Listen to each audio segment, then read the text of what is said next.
लोकसभा चुनाव में बीजेपी और कांग्रेस 5-5 सीटें जीतकर बराबरी पर रही। लोकसभा चुनाव में बीजेपी को 44 और कांग्रेस को 42 विधानसभा हलकों में बढ़त मिली थी। तीसरी बार सत्ता में वापसी के लिए बीजेपी ने 60 सीटें जीतने का लक्ष्य रखा। वहीं कांग्रेस 10 साल बाद सत्ता वापसी की कोशिश में है। दोनों ही दल उम्मीदवारों के चयन को लेकर पूरी गंभीरता बरत रहे हैं। हरियाणा में 30 से अधिक मौजूदा विधायकों की टिकटें कटने का खतरा मंडरा रहा है। इनमें बीजेपी के 20 से ज्यादा विधायक हैं, कांग्रेस के 12 से ज्यादा विधायकों का नाम शामिल है जिनके टिकट पर तलवार लटक रही है। इसी को लेकर हमारे खास कार्यक्रम टिकट की टक्कर में हम आपको बताएंगे कि जनता का मूड उम्मीदवारों को लेकर क्या है। विधानसभा में हमारी टीम पहुंची, अलग अलग विधानसभा में जाकर नब्ज को टटोलने का काम किया जा रहा है। यही जानने के लिए हमारी टीम साडौरा विधानसभा पहुंची और जनता से उनका ओपिनियन जाना। आज चर्चा साडौरा विधानसभा सीट की।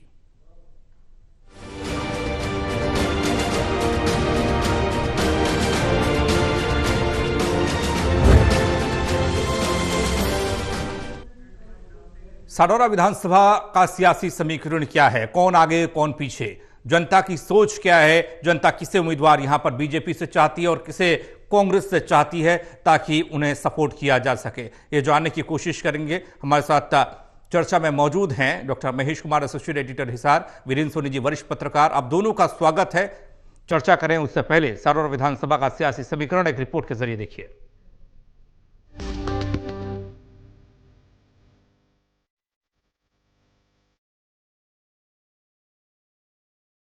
हरियाणा विधानसभा चुनाव के लिए 1 अक्टूबर को मतदान होगा। इसके अलावा नतीजे 4 अक्टूबर को आएंगे। हरियाणा में बीजेपी की राजनीति का आधार ही वंशवाद का खिलाफ रहा है।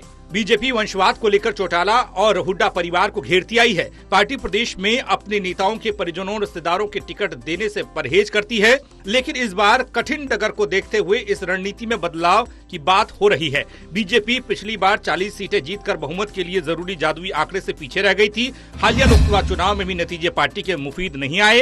ऐसे में बीजेपी अब रणनीति में बदलाव कर जिताऊ चेहरों को उतारने की तैयारी में है, भले ही वे किसी नेता के परिजन हो या रिश्तेदार। वहीं कांग्रेस के टिकट के लिए सबसे अधिक मारामारी है। राज्य के 90 विधानसभा सीटों के लिए 2500 से ज्यादा आवेदन आए हैं। सबसे ज्यादा मारामारी आरक्षित विधानसभा सीटों पर चुनाव लड़ने वालों को लेकर है। आरक्षित विधानसभा सीटों पर 90 की 90 आवेदकों ने टिकट के लिए आवेदन किए हैं।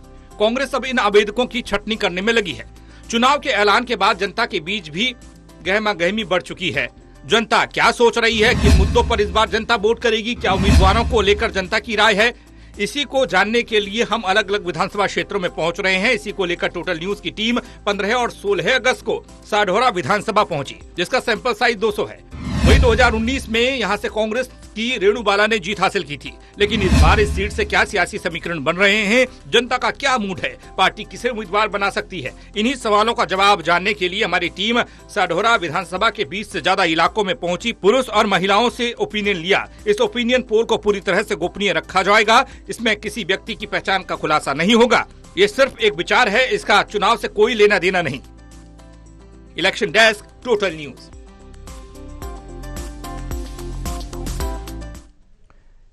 साडौरा विधानसभा के लोग, कार्यकर्ता क्या सोच रहे हैं, साडौरा विधानसभा का सियासी समीकरण क्या कहता है, सबसे पहले जान लेते हैं।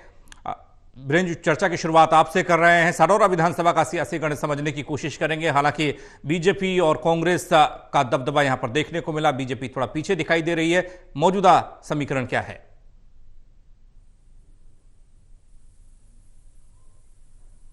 मुकाबला और यहाँ पर बहुजन समाज कमजोर नहीं आ सकते। बहुजन समाज पार्टी भी हालांकि जमानत बचाने में सफल रही है, तीसरे स्थान पर रही है, चुनाव तो भी जीती, लेकिन बहुजन समाज पार्टी टक्कर देती रही और आगे भी देगी जी। सुरक्षित निर्वाचन क्षेत्र है, तो सुरक्षित निर्वाचन क्षेत्र के बावजूद जो है बहुजन समाज पार्टी का वर्चस्व यहाँ रहना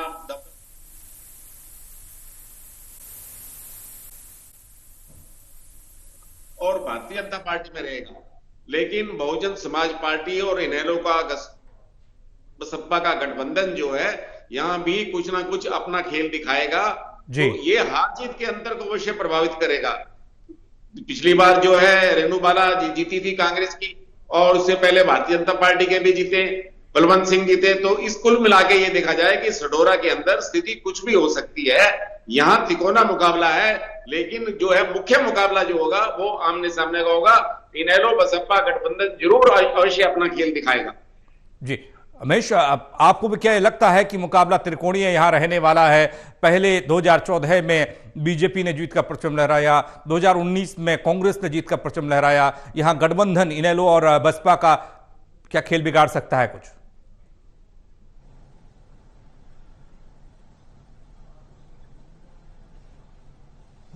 देखिए, साफ तौर से हरियाणा प्रदेश के अंदर शायद चुनिंदा ही वो सीटें होंगी जहां पर तिकोने मुकाबले का जिक्र आप कर पाएंगे, लेकिन यहां पर आप कर सकते हैं हार और जीत के अंतर में ही कोई बदलाव, किसी तरह की सांख्यिकी में परिवर्तन यहां पर देखने को मिल सकता है। अदरवाइज तो पूरे हरियाणा प्रदेश का मैं जिक्र करूं तो यहाँ आमने और सामने की स्थिति बनती हुई नजर आ रही है। भारतीय जनता पार्टी को जिताने वाले लोग बीजेपी के समर्थन में वोट करते हुए नजर आएंगे और एंटी बीजेपी वोट यहां पर कांग्रेस पार्टी के समर्थन में देखने को मिलेगा। जिस तरीके का ट्रेंड लोकसभा चुनाव के दौरान देखने को मिल रहा था, मुझे लगता है कि कमोवेश स्थिति में बहुत ज्यादा परिवर्तन नहीं होने वाला है। बीजेपी को जिताने वाले बीजेपी की तरफ और हराने वाले कांग्रेस पार्टी की तरफ देखने को मिलेंगे। लेकिन यहां पर कुछ ऐसे विधानसभा क्षेत्र हैं जहां पर आईएनडी और कह सकते हैं कि बसपा के गठबंधन में थोड़ा असर देखने को मिल सकता है, जिसकी वजह से यहां बसपा और आईएनएलडी के लोग किसकी तरफ झुकाव डलवाते हैं कि उनके आने से, कि इनकी मौजूदगी से किस तरह का असर भारतीय जनता पार्टी पर पड़ता है या फिर कांग्रेस पार्टी पर पड़ता है, ये देखना जरूरी रहेगा। लेकिन इसमें आमतौर पर आप इतना ही समझिए कि आमने सामने की स्थिति बनी रहेगी, लेकिन इक्वेशन एक इंपॉर्टेंट फैक्टर यहां पर गठबंधन जरूर बना रहेगा। जी, यहां पर गठबंधन खेल बिगाड़ सकता है, लेकिन खेल किसका बिगड़ेगा, बीजेपी का या कांग्रेस का? जनता का मूड क्या है, जनता क्या जानती है और क्या सोचती है, उम्मीदवारों को लेकर कार्यकर्ताओं के मन में क्या है? सबसे पहले सारौरा विधानसभा में बीजेपी की बात कर लेते हैं। बीजेपी को लेकर जनता की ओपिनियन पोल को अगर आप देखते हैं तो सबसे ऊपर जो नाम है वो बलवंत सिंह का है। 2014 में विधानसभा पहुंचे तो जीतकर 61.05% लोग चाहते हैं, कार्यकर्ता चाहते हैं कि बीजेपी इन्हें टिकट दे तो ये सीट एक बार फिर से बीजेपी की झोली में जा सकती है। उसके ठीक नीचे दाताराम है, 18.95% लोग और कार्यकर्ता इन्हें चाहते हैं टिकट मिले। तीसरे नंबर पर कुसुम शेरावल, 12.63% लोग चाहते हैं और बीजेपी के साथ जो लोग हैं वो 7.37% लोग हैं जो चाहते हैं कि कोई भी उम्मीदवार हो, कमल के फूल पर समर्थन किया जाएगा। लेकिन 2014 में जीत मिली, 2019 में बलवंत सिंह हार गए। बलवंत सिंह की जो सियासत है वो क्या कहती है, रिपोर्ट के जरिए दिखा रहे हैं।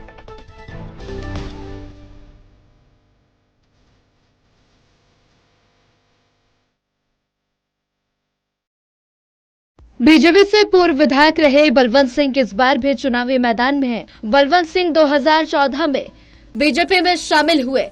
बलवंत सिंह ने अब तक 7 चुनाव लड़े हैं, जिनमें 2 चुनाव लोकसभा के शामिल हैं। बलवंत सिंह ने 1996 में अंबाला लोकसभा का चुनाव लड़ा। उस दौरान उन्हें 1,73,000 वोटों से निराशा हाथ लगी। साल 2000 में बलवंत सिंह ने इनेलो के टिकट विधानसभा का चुनाव लड़ा और जीत हासिल कर पहली बार विधायक बने। 2004 में उन्होंने फिर अंबाला लोकसभा से किस्मत आजमानी चाही, जहां मुकाबला कड़ा रहा, लेकिन बलवंत सिंह 1,34,000 वोटों से हार गए। 2005 में बलवंत सिंह दोबारा इनेलो के टिकट से चुनावी मैदान में उतरे और जीत दर्ज की। 2009 में बलवंत सिंह ने इनेलो से ही चुनाव लड़ा, लेकिन हार का सामना करना पड़ा। 2009 के चुनाव में 32 साल बाद यहां कांग्रेस ने बाजी मारी और कांग्रेस के राजपाल भुकड़ी विधायक बने। 2 बार इनेलो से विधायक रहे बलवंत सिंह को 2014 में टिकट न मिलने के कारण उनके तेवर बागी हो गए और भाजपा ने उनको उम्मीदवार बनाकर मैदान में उतारा। प्रतिद्वंदी इनेलो प्रत्याशी पकी छप्पर को हराकर भारी मतों से जीत हासिल कर विधानसभा सीट भाजपा की झोली में डाली। 2019 में भाजपा ने उन पर भरोसा जताया और चुनावी रण में उतारा, लेकिन यहां भाजपा छोड़ कांग्रेस में शामिल हुई। जिला परिषद चेयरमैन रेणु बाला को टिकट दिया। करीब 17,000 वोटों से रेणु बाला ने जीत दर्ज की। अब एक बार फिर बलवंत सिंह चुनावी मैदान में है। कार्यकर्ताओं के बीच में जाकर बैठक कर चुनावी रणनीति बना रहे हैं। Election desk, total news.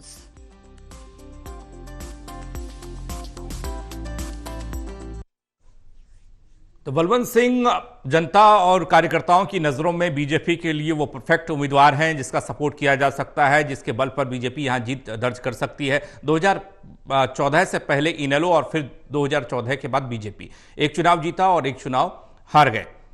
Virendra ji, Balwant Singh की सियासत को देखा और समझा भी है। इनेलो में थे, टिकट नहीं मिला, बीजेपी ने टिकट दिया तो जीत गए, लेकिन ऐसा क्या कारण रहा कि 14 में हार गए और 14 में जीत गया, 19 में हार मिली, और क्या अब टिकट मिलेगा? देखिए, भारतीय जनता पार्टी ने नए कार्यकर्ताओं को अवसर देना है, तो नए कार्यकर्ता को ढूंढने पड़ेंगे। अब ये पुराने लोगों को हर बार चुनाव लड़ाते रहेंगे तो संगठन का विस्तार कैसे होगा? अब ये बलवंत सिंह 7 चुनाव लड़ चुके हैं, इंडियन नेशनल लोकदल में भी रहे, फिर उसके बाद भारतीय जनता पार्टी में। भारतीय जनता पार्टी से 2 चुनाव लड़े, एक जीता एक हारा। दाताराम भी इस तरह, वो भी भारतीय जनता पार्टी से चुनाव लड़े। तो लेकिन अब स्थिति ये है कि यहाँ कभी चौधरी बागमल जी हुआ करते थे जो लगातार 2 बार विधायक बने, डॉक्टर मंगल सेन जी के समय में, वो जनसंघ के समय में, जनता पार्टी के समय में। तो कुल मिला के अब नए कार्यकर्ता तो पार्टी ने तैयार किए नहीं है। अब ये स्थिति है कि भारतीय जनता पार्टी के पास आज भी जो मजबूत अपने कार्यकर्ता होने चाहिए थे, जो चुनाव के लिए समर्पित हो, चुनाव लड़ सके, जनता में उनकी छवि हो, ऐसे कार्यकर्ताओं का भारतीय जनता पार्टी के पास अभाव देता है। तो देखिए, आपके सर्वे में भी बलवंत सिंह काफी मजबूत दिखाई दे रहे हैं और ये बात निश्चित है कि मजबूत है, लेकिन एक बार जो है 2019 का चुनाव हार चुके हैं। पहले भी कई बार चुनाव हारे।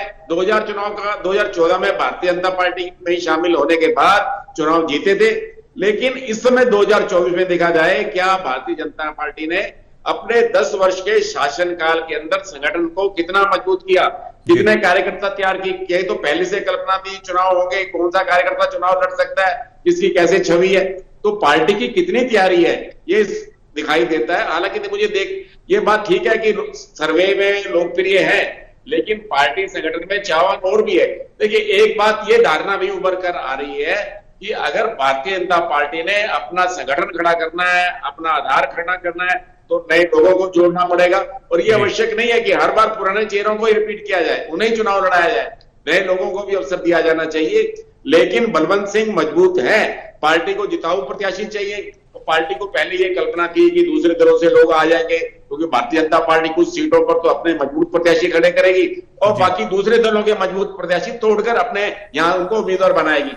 भारतीय जनता पार्टी की अभी भी ऐसी सोच है कि कुछ जो है अपने संगठन के लोग हों और कुछ बाहरी जो भी मजबूत हो, किसी भी दल में हो लेकिन मजबूत हो, उनको टिकट दे दिया जाए। तो ये परिणाम दिखाई दे रहा है। भारतीय जनता पार्टी का ये अवसर भी दिखाई दे रहा है। किरण चौधरी को राज्यसभा सदस्य के लिए जिस तरह उम्मीदवार बनाया गया, वो यही दर्शाता है कि भारतीय जनता पार्टी दल बदल पर प्रसाद दे रही है, उन्हें पुरस्कृत कर रही है, ताकि दूसरे दलों के नेताओं को भी ऐसा लगे कि भारतीय जनता पार्टी में उनका सम्मान हो सकता है, उनको टिकट मिल सकती है। तो ये स्थिति बनी हुई है। तो कुल मिला के देखा जाए कि बलवंत सिंह मजबूत है, इसमें कोई दो राय नहीं है, लेकिन पार्टी को अपना नया आधार भी, नए चेहरों को भी बल देना चाहिए, उनको भी अवसर देना चाहिए। जी महेश, एक सवाल ये कि जो उम्मीदवार जो नहीं था, अपनी पार्टी के लिए इतना काबिल नहीं था, टिकट तक नहीं दिया गया, पार्टी बदली और दूसरी पार्टी के लिए वो इतना कामयाब हो गया कि जीत झोली में डाल दी। एक सवाल तो ये कि अक्सर ये देखा जा रहा है कि दल बदल की सियासत में आपके हाथ में लड्डू आ रहा सीधे, और कई बार इसका फायदा दूसरे दल को मिलता है। दूसरा ये कि दल बदल की सियासत में जैसे लोकसभा चुनाव में देखा था, कांग्रेस पृष्ठभूमि के तमाम नेताओं को उम्मीदवार बनाया गया, उन्होंने जीत भी हासिल की, यानी कि पार्टियों के साथ जनता भी सपोर्ट कर रही है, दल बदल वाली कोई भावना मन में नहीं है, इसलिए कोई कहीं से भी लड़े वो जीत सकता है।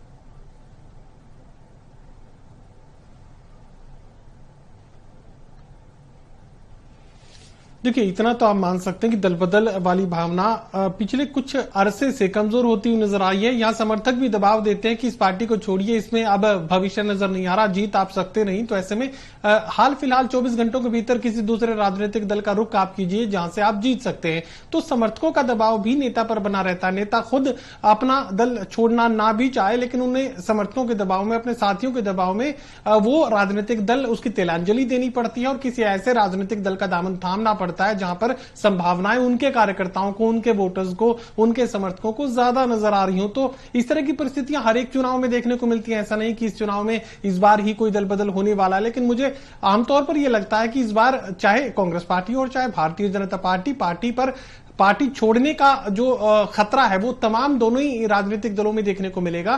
कांग्रेस पार्टी में ज्यादा हो सकता है, लेकिन भारतीय जनता पार्टी में भी यह खतरा बरकरार है। कहा जा रहा है कि पहली लिस्ट जारी करेंगे, दूसरी लिस्ट जारी करेंगे, लेकिन मुझे लगता है कि आखिरी दिन, आखिरी घंटे, आखिरी मिनट तक इन लिस्टों को फंसाकर रखा जाएगा, जिससे जो संभावित उम्मीदवारों की लिस्ट में जो शुमार लोग हैं वो अपनी पार्टी को छोड़कर दूसरी पार्टी में शामिल नहीं हो। कांग्रेस भी यही करेगी और भारतीय जनता पार्टी को भी यही करने की मजबूरी सामने खड़ी होगी। वरना भारतीय जनता पार्टी के साथ भी हो सकता है कि अगर जिन विधानसभा क्षेत्रों की लिस्ट वो पहले जारी कर देंगे, उन्हीं विधानसभा क्षेत्रों में से काफी सारे जो संभावित उम्मीदवार हैं वो कांग्रेस पार्टी का रुख कर सकते हैं, जिससे पार्टी की हवा खराब होगी। साडौरा विधानसभा से जो जनता की पसंद बीजेपी के लिए बने वो बलवंत सिंह हैं। बलवंत सिंह को लेकर वीरेंद्र जी ने एक महत्वपूर्ण बात की। उन्होंने कहा कि बीजेपी जो है वो युवा चेहरे चाहती है, नए चेहरे चाहती है और वो अब थोड़ा सा पुराने टाइप के नेता हो गए हैं। ऐसे में उन्हें टिकट मिल पाना थोड़ा सा कश्मकश में है, इसका सवाल उन्होंने उठाया। लेकिन अब बात कर लेते हैं कांग्रेस की। कांग्रेस में कौन वो नेता होगा जिसे टिकट मिलेगा, ये पार्टी तय करेगी। लेकिन जनता और कार्यकर्ताओं को लेकर जब पूछा गया उनसे तो उन्होंने बताया कि रेणु बाला जो पहले बीजेपी में थी, कांग्रेस में आई, 2019 में जीती, वो पसंद बन रही हैं। 48.84% लोग और कार्यकर्ता ये चाहते हैं कि उन्हें कांग्रेस टिकट दे तो वो एक बार फिर से जीत हासिल कर सकती है। लेकिन उन्हें टक्कर दे रही हैं पार्टी में ही और जनता की पसंद में पिंकी छप्पर 46.52% के साथ। कांग्रेस के साथ जो लोग हैं वो 4.64% लोग हैं। वो चाहते हैं कि कोई भी उम्मीदवार हो वो कांग्रेस के साथ खड़े रहेंगे। लेकिन रेणु बाला को 2019 में जीत मिलने के बाद 2024 आते आते एक बार फिर से चुनौती पार्टी के अंदर ही मिलती हुई दिख रही है, कार्यकर्ताओं और लोगों के पसंद के मामले में। लेकिन इनकी सियासत, रेणु बाला की सियासत समझिए जरा।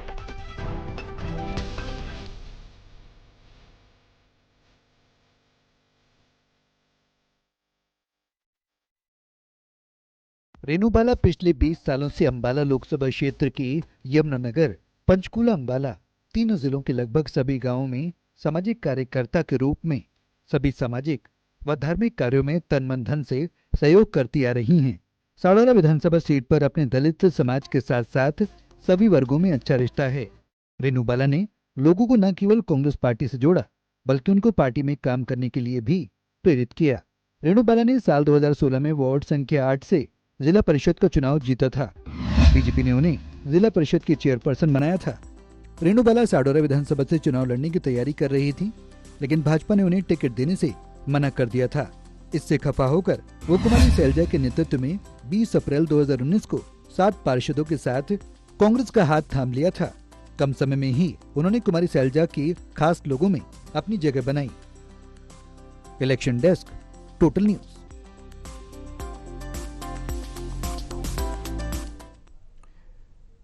तो साडौरा विधानसभा में एक और दल बदल जो हुआ वो रेणु बाला का हुआ। बीजेपी से वो कांग्रेस में आई, कांग्रेस से टिकट मिला और जीत भी उन्होंने 2019 में दर्ज की और एक बार फिर से जनता की पसंद में सबसे ऊपर है। लेकिन उन्हें टक्कर दे रही हैं पिंकी छप्पर। ये कार्यकर्ताओं और लोगों की पसंद के हिसाब से है। जनता ये सोचती है, ये मानती है पार्टी किसको टिकट देगी, ये पार्टी जाने। वीरेंद्र जी, कितना आसान रेणु बाला को लेकर मौजूदा स्थिति दिखाई दे रही है, क्योंकि पार्टी के अंदर से ही एक और पिंकी छप्पर उन्हें टक्कर दे रही हैं कार्यकर्ताओं और जनता के ओपिनियन में। इसमें कोई संदेह नहीं है, लेकिन पिंकी छप्पर भी कम मजबूत नहीं है। वो हालांकि पिछला एक बार चुनाव हार चुकी हैं, लेकिन रेणु बाला देखिए, अगर भारतीय जनता पार्टी में रहती है, पता नहीं क्या कारण रहा कि भारतीय जनता पार्टी के नेतृत्व को रास लिया, तो भारतीय जनता पार्टी में एक सेट्स बन सकती थी। भारतीय जनता पार्टी के लिए एक मजबूत नेत्री उभर कर आती है, क्योंकि जीटी रोड बेल्ट के अंदर। और ये बात है कि अब जो रेणु बाला है वो भी एक मजबूत प्रत्याशी है और दोनों की लोकप्रियता में पिंकी छप्पर में कोई विशेष अंतर नहीं है, दोनों में मुकाबला है। लेकिन कांग्रेस की गुटबाजी का असर है, क्योंकि देखिए वो कुमारी शैलजा के साथ है तो उनको दूसरे दलों का समर्थन, दूसरे नेताओं का समर्थन प्राप्त है। तो कुल मिला के ये देखा जाएगा कि यहाँ पर कांग्रेस मजबूत है। देखिए अभी हाल के लोकसभा चुनाव के दौरान वरुण मलाला को अंबाला संसदीय क्षेत्र में सबसे ज्यादा बढ़त अगर मिली थी तो साडौरा में मिली थी। 40,000 वोटों की बढ़त मिली थी। तो इसलिए यहाँ कांग्रेस का मजबूत गढ़ है। 40,000 वोटों से जीतना एक बहुत मायने रखता है, वो भी सुरक्षित निर्वाचन क्षेत्र से। तो इसलिए वरुण मुलाना के लिए भी जो है साडौरा काफी भाग्यशाली साबित हुआ।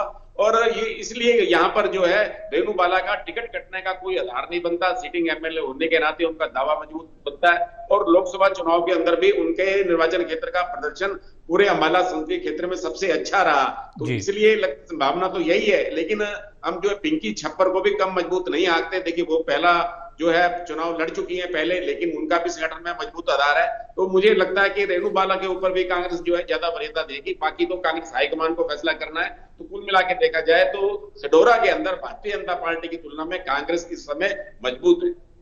जी महेश, ये तो साफ है कि कांग्रेस के अंदर ज्यादा दावेदार हैं, इस विधानसभा चुनाव में टिकटों के ज्यादा मांगने वाले लोग हैं बीजेपी के मुकाबले। और ऐसी ही स्थिति कुछ सडौरा विधानसभा क्षेत्र में जब आते हैं, यहां पर जब जनता का ओपिनियन जाना गया तो जनता की पसंद भी दो लोग बनते दिखाई दिए, जिसमें रेणु बाला 48.84% के साथ पहले नंबर पर, ठीक उनके बगल में चल रही हैं पिंकी छप्पर 46.52% के साथ। इतना आसान नहीं होगा कांग्रेस के लिए।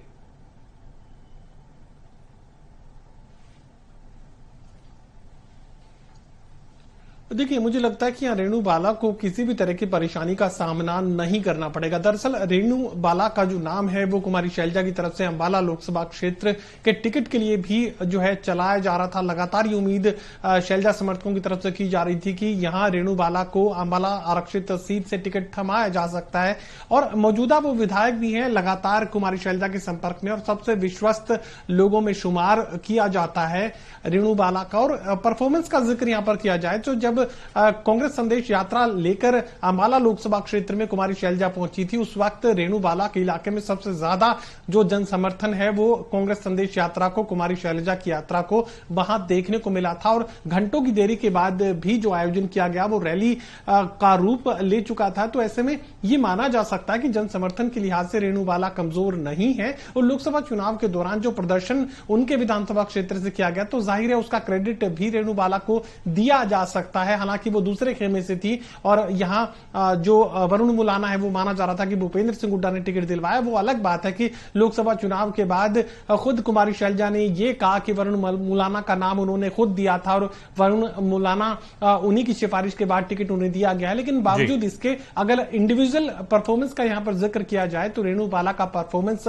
बेहतरीन यहाँ पर रहा है, कुमारी शैलजा की सबसे विश्वस्त। तो ऐसे में मुझे नहीं लगता कि टिकट को लेकर किसी भी तरह की संशय की स्थिति यहाँ पर रेणु बाला की टिकट को लेकर रखनी चाहिए। वीरेंद्र जी, अगर जनता की पसंद और कार्यकर्ताओं की पसंद को आधार बनाया जाए, सपोज कीजिए पार्टी ने भी इन दोनों पर ही भरोसा किया, जैसे बीजेपी ने बलवंत सिंह पर और कांग्रेस ने रेणु बाला पर, अगर इन दोनों चुनावी मुकाबले में आमने सामने होते हैं तो क्या सियासी समीकरण बैठता है, चाहे वो जातिगत हो चाहे वो सपोर्ट के मामले में हो, क्योंकि दोनों ही नेता पार्टी कैडर के नहीं हैं, इधर से उधर गए, उधर से इधर आए। देखिए ये अंदर दोनों निश्चित रूप से अलग अलग दलों से आए हुए लोग हैं और इसमें तीसरे एक दल की भूमिका भी रहने वाली है। इनेलो बसपा गठबंधन की भी भूमिका रहने वाली है। इनेलो का तो विशेष कोई आधार नहीं रहा, मतलब उसमें लगातार चुनाव में पिछड़ती चली जा रही है, चौथे और पांचवें नंबर पर रही है। लेकिन बहुजन समाज पार्टी तीसरे नंबर पर रही है लगातार 2 चुनाव से। तो एक बार ही जमानत जब्त हुई है बहुजन समाज पार्टी की, नहीं तो कई बार बहुजन समाज पार्टी अपनी जमानत बचाने में भी सफल रही है। तो इससे अंदाजा लगाया जा सकता है कि बसपा कितनी मजबूत है। और ये देखिए अब चाहे भारतीय जनता पार्टी हो चाहे कांग्रेस हो, तो दोनों में मुकाबला है। मुकाबला देखिए भारतीय जनता पार्टी को सत्ता विरोधी लहर का सामना करना पड़ रहा है और यहाँ कांग्रेस की प्रत्याशी जो है विधायक है कांग्रेस के, तो उनके खिलाफ भी जो है थोड़ा बहुत लोगों में नाराजगी हो सकती है कि उनके एक विधायक होते हुए उनके जनसंपर्क में क्या कमी रही है, उधर सरकार के स्तर पर क्या कमी रही है। तो अलग अलग दोनों दलों को सामना करना है। लेकिन इनकी हार जीत का जो अंतर होगा उसमें जो है ये त्रिकोणीय संघर्ष में क्या रुख लेकर आता है। जननायक जनता पार्टी तो बहुत कमजोर है, यहाँ पर वो पहले भी चुनाव लड़ी है तो बहुत जमानत जब्त हुई है, तो दूसरे दल के प्रत्याशी यहाँ कोई विशेष महत्व नहीं है। तो कुल मिला के मुकाबला तो भारतीय जनता पार्टी और कांग्रेस में, लेकिन इनेलो और बसपा का गठबंधन जो है कोई भी खेल खेल सकता है, जैसे मैंने पहले भी जिक्र किया। लेकिन उनका प्रत्याशी कौन होगा, इंडियन नेशनल लोकदल से होगा या बहुजन समाज पार्टी का होगा, गठबंधन के रूप में यहाँ के लोग किससे स्वीकार करते हैं। तो कुल मिला के ये देखा जाए तो कांग्रेस का तो गढ़ है ही है, इसमें कोई दो राय नहीं कि लोकसभा चुनाव का परिणाम ही बता देता है कि 40,000 वोटों की लीड जो है वो बहुत कुछ कह देती है। जी मैं छोटे शब्दों में आपसे जवाब चाहेंगे। वो जवाब ये कि बलवंत सिंह 2014 में जब बीजेपी ने हरियाणा में वापसी की, हरियाणा में सरकार बनाई तो जीत हासिल हुई। 19 आते आते वो हार गए और काफी पुराने नेता हैं और बीजेपी युवा चेहरे खोज रही है। वीरेंद्र जी ने भी इस बात का जिक्र किया। यहाँ पर किस तरह से आप देख पा रहे हैं बलवंत सिंह की सियासत को बीजेपी के नजरिए से। दूसरा ये कि अगर बीजेपी के ग्राफ को देखें विधानसभा वाइज और लोकसभा वाइज भी, 19 का लोकसभा चुनाव और अभी का लोकसभा चुनाव फर्क आ गया 50-50 का। विधानसभा चुनाव में भी ऐसी स्थिति देखने को मिली, लगातार सीटें कम होती गई।